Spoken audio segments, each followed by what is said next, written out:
Okay, so let's do a quick summary or recap of the entire inspection process.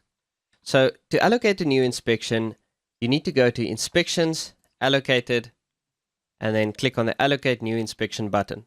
Now obviously you have to load your properties and tenants beforehand if you do it manually, or if it comes from one of the PayProp, Rental Connect or RPMS feeds, you need to be sure that the property you want to allocate an inspection for is already in the system. Then you search for and select the property you want to allocate an inspection for and click Continue. And here you can specify the starting point for the inspection. Now, as explained in the other videos, if you select Start Clean, it will basically create a shell inspection for you. And then on the app, you can add the areas with the checklist sets. The second option is to use the property defaults. So if you set up the areas with the associated checklist sets on the property, then you can select that and it will basically create the entire structure for you. And the third option is to use the previous inspection data. So if you have a previous inspection that is completed for this property, you can use that as a starting point, and you can also specify whether you want to copy only the items with their conditions or if you want to include the photos in the copy. For demonstration purposes, I'm just going to select Start Clean. So then I say Next. And here I can select the tenant. In this case, there's only one, as well as the inspector that I want to use. Let's use Darren Brown. And then I can specify whether it's an entry, renewal, or exit inspection. Let's say it's an entry inspection, and I click on Create. Now we can see the inspection has been allocated, and if I just quickly open this, you'll see this is what the inspection dashboard looks like. So as soon as I've completed the inspection and uploaded the results back to the system, I will be able to see all of the photos and items in this section here. So let's have a look at the app. Now, once you've downloaded and installed the app on your Android or iOS device, you can come to the login screen, type in your user details, which will be the same ones that you use for the portal side, and then click on Login. Just note that both the username and the password is case sensitive, so you can check your password just before you submit it, and then you click Login, and that should log you into the app. Now, typically, if this is the first time you're logging into the app, you should see an empty screen like this one. So to download any allocated inspections now, all you need to do is tap on the circular arrows in the top right hand corner. So this will fetch any inspections that either you or your main administrator has allocated for you to do.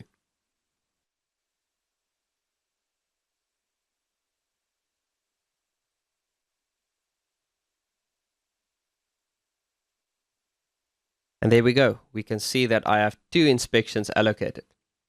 So if I want to now conduct one of these inspections, let's say Plain Street 22, all I need to do is tap on the inspection, and that will open the main inspection details screen, where I can see the address details, the date and time. So I can easily change the date and time here. I can see the landlord details, tenant details. Then there's a section for general comments. Let's say the tenant requests DSTV or something like that. You want to put it in there. And then at the bottom, we've got images, sign here, and checklist. And you always want to start at checklist. Now, because I selected Start Clean, this is an empty inspection. So what I need to do is first add all of my areas, and then I can start doing my inspection. So to add a new area, you'll just tap on this plus icon at the bottom right-hand corner. Specify the area name. Let's say bedroom. And you can type in anything in that field or select from the drop-down. And then you want to select what checklist set template you want to use. Now, these checklist sets can be set up on a company settings level. So you can go and set up all your checklist sets that you want to use in the order and containing all the items that you want them to contain. And then when you log into the app, those checklist sets will be available here. So in this case, I'm just going to select basic area and I'm going to click add. Now, if I open this area, you can see that all of those items or all of those checks have been added to my bedroom 1. So let's add one more. Let's say kitchen. And now I'm going to select basic kitchen. I'm going to click add, and there we have our kitchen checklist. So now to do the inspection, you simply go to bedroom 1 and you start from the top. So if you tap in the middle of an item, it will expand a section with some toggles that you can use to specify the condition of that item. So let's say the ceiling is clean and undamaged, and this last column that has to do with the function is not really applicable, so I'm going to uncheck that. And then we also have options here at the right hand side. The top one is if you want to add additional comments like large cracks and mark on trapdoor. And you can also type in custom comments there by just placing your cursor there and then typing whatever you want to type in, and then you tap on save.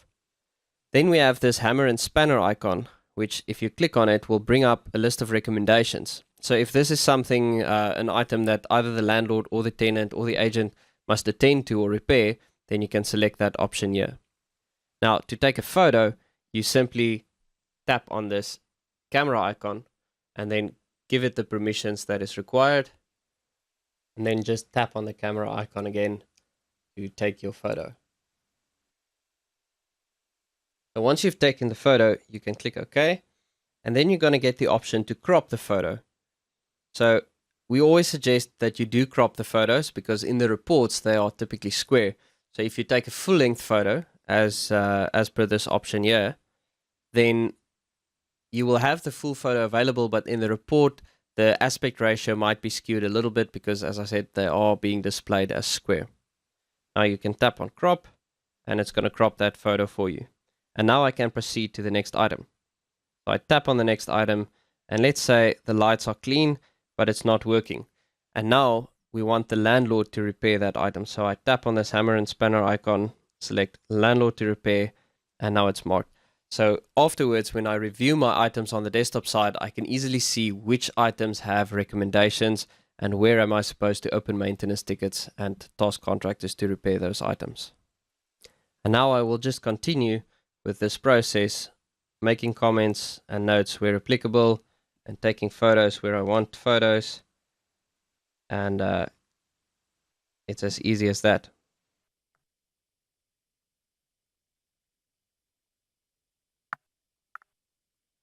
Alright, now let's say you get to an item that's not relevant or that you maybe want to remove. All you do is you long tap the item in Android and you tap on delete. In iOS, you would typically swipe left and you'll have the option under more to actually delete that item. Now if you want to add a new item, you simply tap on that plus icon in the top right hand corner and you can specify the name of the item and click add, and then it adds the item for you, and now you can specify the condition. So if I'm done with one area, I just go back and I go to my next area and I follow the same process.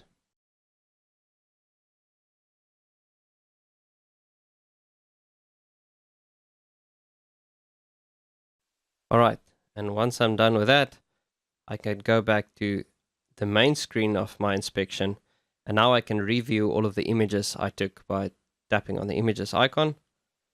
And then I can go to my sign here, and here I can specify the name of the signatory, so the person present at the inspection who represents the tenant, if it's the tenant himself or a representative. And once I specified the name, I can then sign, and just remember to tap on the save icon. And then if I want the landlord to sign or the agent on behalf of the landlord, I tap on the landlord agent tab here at the top, specify, once again, specify the name, and then I can sign. Now also note you can use this review button to review everything that the tenant is signing for before they actually sign. You can tap on the photo icon if you want to see the photo. So once the inspection is signed by both parties or by neither party, you can go back to the main screen. An inspection doesn't need to be signed to be able to upload it. So then you can upload the inspection by tapping on this upload icon, selecting yes, and it's basically going to start uploading this inspection now. So you should be able to track its progress as it will first upload the inspection and then the items and then the photos one by one, and will actually show you photo 1 of 10, for instance, so that you can track how far it is. So depending on your internet connection, it might be very quick or it might take a little bit of time. It also depends on how many photos you took. So I'm going to let this one upload and let's see what the results look like on the desktop side. Okay, so we're back on the portal, and to see any inspections that was uploaded by my agents or by myself, I can just go to inspections done. And here we can see the inspections that has been uploaded, and the one we worked on was Plain Street 22. So if I open this, you can see that I can now view all of the photos that I took and see all of the items here at the bottom. Now, next thing I want to do is compile an inspection report that I can email to the landlord and tenant. So to do that, I go to my reports tab, and then I select this option here at the bottom, generate reports, at the top, and I select full checklist report. Now you can specify the options, you can decide to exclude any empty items or exclude the photos, and you can also include a block for initials if you want the tenant to initial on each page, and you can click on compile report then. So this will compile a full checklist report, put it in my reports repository, and if I want to preview it, I just click on this little magnifying glass, and there is the report. We've got our disclaimers and terms, which you can set up in your company settings under the inspections tab. And then we've got a page for each area. So we've got bedroom 1 with all of the conditions, and it also indicates how many photos of each item. And then we've got kitchen, and at the end we've got our signatures and any general comments. Now to forward this report, I simply click on this forward icon, and then I select whether I want to forward it to the landlord, the tenant, a contractor of my choice, or any other person. So let's select landlord, compile email, and now I can forward this to the landlord. I can also use some of my saved reply emails here. So let's say inspection report attached. There we go. Now I say send and close, and now I've sent that report to the landlord. Now the last thing I might want to do is open a maintenance ticket for the items that require action. So to do that, you simply click on open maintenance ticket, and then you can see it lists all of the items with a recommendation right at the top, so I can easily select them. The tenant ones are marked in blue and the landlord ones are in green. And typically you want to group items together that will go to one contractor. So in this case, the light switches and the extractor fan is typically something that a single contractor can attend to. So I'm going to say select those and click continue. And I'm going to switch off the maintenance ticket notifications for now. And yeah, everything looks fine. So I'm just going to say open ticket. And the system will basically create a defect for each of the items that I selected. And from here on, I can follow the normal maintenance ticket process where I can specify the actions, send an update to the landlord, with the tenant, compile my job card, and so on. And if I go back to my inspection, you can also see that the items that have now been linked to a maintenance ticket are indicated with this little icon. So I can also easily click on this icon to go straight to that maintenance ticket where that item has been actioned. So that is the basic workflow of a typical inspection. Now obviously there's some other features with regards to the comparisons and so on that you can see in the detailed videos. And one last thing maybe, if you now allocate a new inspection for the same property going forward, you can select use previous inspection data, and then you can actually use any previous inspection that you completed for the same property as a baseline, and you can decide whether you want to copy the photos as well. And click on next. Let's say this is the exit inspection. Select your tenant, select the inspector, and click on create. And then it's basically making a copy of that entry inspection. So if I go to inspections allocated, I can now see the new inspection that I just created, but it was based off my previous inspection. So it almost looks exactly like the previous one, except it doesn't have the recommendations. But I can now download this to my device and use this as a starting point for the new inspection, make the changes, take new photos, without having to redo all of the conditions of the items.